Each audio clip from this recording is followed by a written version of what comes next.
Audio Jungle.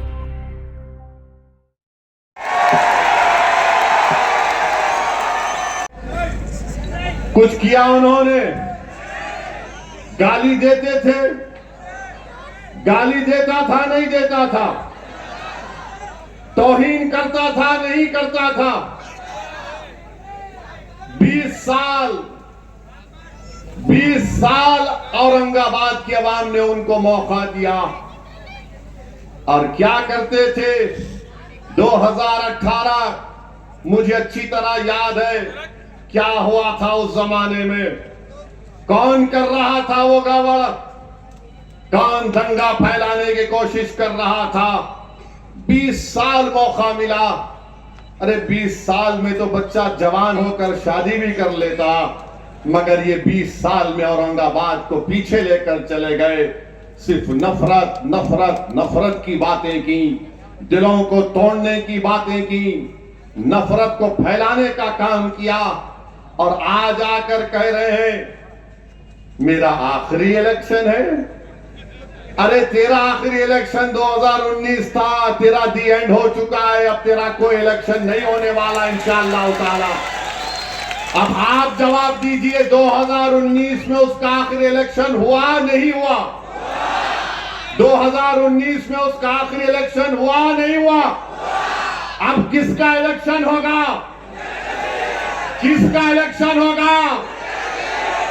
आवाज इतनी आनी चाहिए कि शिंदे भी हिल जाए, फडणवीस भी उठ जाए और मोदी दिल्ली में जाग जाए। इलेक्शन किसका होगा? नहीं, जोर से लगाओ, इलेक्शन किसका होगा?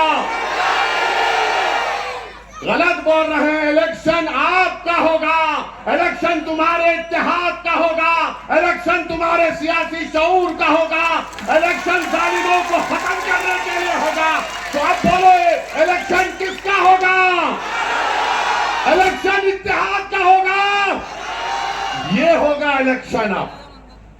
अब इलेक्शन कमीशन की रिपोर्ट है तो आग को हम बुझाएंगे। कैसा बुझाएंगे? हम आग को अपने इत्तेहाद से बुझाएंगे। जो लोग औरंगाबाद में आग लगाना चाहते हैं हम अपने इत्तेहाद से आग को बुझाएंगे। जो लोग आग लेकर आ रहे हैं इंशाअल्लाह ताला हम रात के अंधेरे में उठकर अल्लाह के खौफ और उम्मीद में अपने आंख से आंसू बहाएंगे और अहले दिल की आंसुओं से अल्लाह इन जालिमों की आग को खंडक में तब्दील कर देगा इंशाअल्लाह ताला।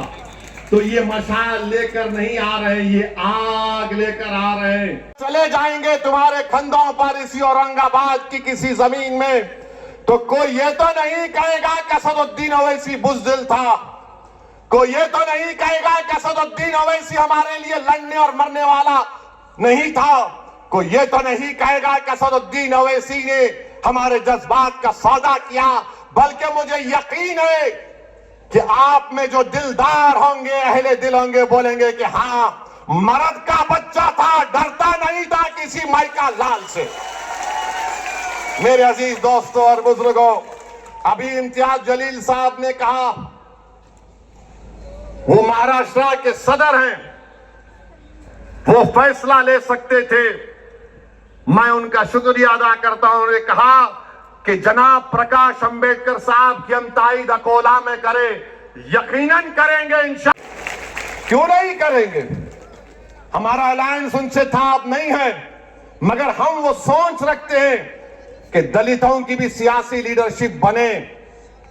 और अगर प्रकाश अंबेडकर साहब के अकोला से कामयाबी होती है तो यकीनन इसमें पूरे दलित समाज का, वंचित समाज का फायदा होगा। मैं यहां से ठहर कर हमारे अकोला के मजलिस के जिम्मेदारों से ये गुजारिश करता हूं कि आप प्रकाश अंबेडकर साहब के हक में अपने वोट का इस्तेमाल करिए और औरंगाबाद में आप इम्तियाज जलील के हक में अपने वोट का इस्तेमाल करिए। और मेरे अजीज दोस्तों और बुजुर्गों, बराबर आएंगे इंशाअल्लाह ताला। और अल्लाह जब तक मुझे जिंदा रखेगा मैं आऊंगा और आपको तंग करते रहूंगा इंशाअल्लाह ताला। बल्कि मैं हमारे मुखालिफिन से भी अपील कर रहा हूं, खुदा के लिए गलती मत करो मेरे दोस्त, मेरे भाई, गलती मत करो। तुम नहीं जानते इस औरंगाबाद की आवाम के जज्बात को कि कितनी मेहनतों से जोड़ जोड़ के उन्होंने इस इत्तेहाद के इस घर को पैदा किया। अगर तुम खड़े हो जाओगे, तुम अगर दुश्मनों के हाथों में खिलौना बन जाओगे, नुकसान किसका होगा मेरे भाई?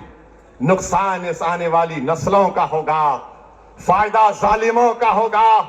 रुक जाओ, रुक जाओ, तारीख तुमको याद रखेगी। वरना मौरिख जब तारीख लिखेगा औरंगाबाद की 2024 की, तो कहेगा कि नुकसान पहुंचाने वाले हमारे ही सफों से आए थे। करबला के मैदान में इमाम हुसैन और आले रसूल को शहीद करने वाले कौन? मुसलमान। टीपू सुल्तान से गद्दारी करने वाले कौन?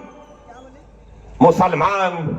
सिराजुद्दौला को धोखा देने वाले कौन? तो आप उन लोगों में अपना नाम मत लिखाओ। अगर तुम समझते कि हमसे कोई गलती हुई तो बोलो मेरे को, मैं तुम्हारे घर को आने को तैयार हूं। मगर इसके इत्तेहाद के लिए तुम जालिमों के हाथ में खिलौना मत बनो। मैं तुम्हारे लिए भी दुआ करता हूं और करता रहूंगा।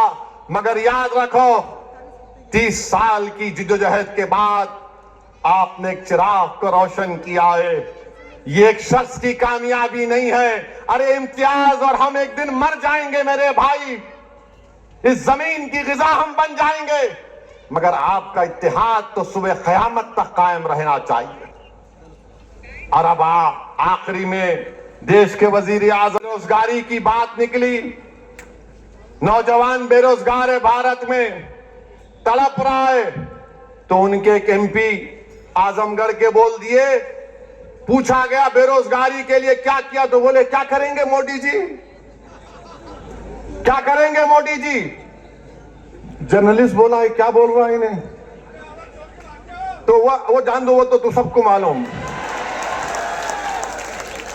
अब वो नहीं बोल सकता, उन्होंने बोले सो दिखता है नान खलिया असर कर रहा है। हाँ मालूम मेरे को, मैं नहीं खाया शायद इसलिए। खैर कभी है, जा रहे यहां से। अब उनसे पूछा गया तो उन्होंने बोले देखो मोदी जी ने कोशिश कर ली और बड़ा काम किया, योगी जी ने की क्या किया, वो बच्चे नहीं पैदा किए। अब आप बताइए, हम उनके फैसले का एहतराम करते भाई, उनका इख्तियार है, राइट टू प्राइवेसी है। मगर जो बच्चे पैदा करे उन्होंने क्या करना? उन्होंने बोल रहे नहीं तुम बच्चे नहीं पैदा करना था। अच्छा फिर अगर मेरे दिमाग में सवाल पैदा हो, मैं वहां रहता तो उससे पूछता, हेलो सर आप कैसा पैदा हुए? How did you come into this world? कैसे आए तुम? ऐसा है आम फाट, या कोई आसमान से तुम्हारा कुछ छोड़ दिया? क्या है ये? मोदी जी बोलते ना खाऊंगा ना खाने दूंगा, बोलते ना। इलेक्ट्रल बॉन्ड में 8,000 करोड़ रुपए मिले मोदी जी को। 8,000 करोड़ माने मोटे मोटे सेठा इनको पैसे दिए, इन्हों बिक गए। राष्ट्रवादी को पैसे मिले, शिवसेना को मिले, इसको कान बान को मिले।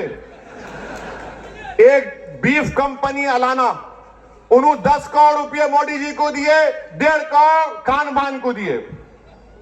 और दुकान किसकी बंद हो रही? कुरैशी की और कथिक भाइयों की। मोदी जी क्या खा रहे आप नहीं मालूम। 8,000 करोड़ रुपए मिले तो रोड के कॉन्ट्रैक्ट, स्लम डेवलपमेंट के कॉन्ट्रैक्ट, क्या क्या उनको मिल जाते हैं। और मोदी जी बोलते ना खाएंगे ना खाने देंगे। अरे 8,000 करोड़ खा लिए। अच्छा बी टीम हमको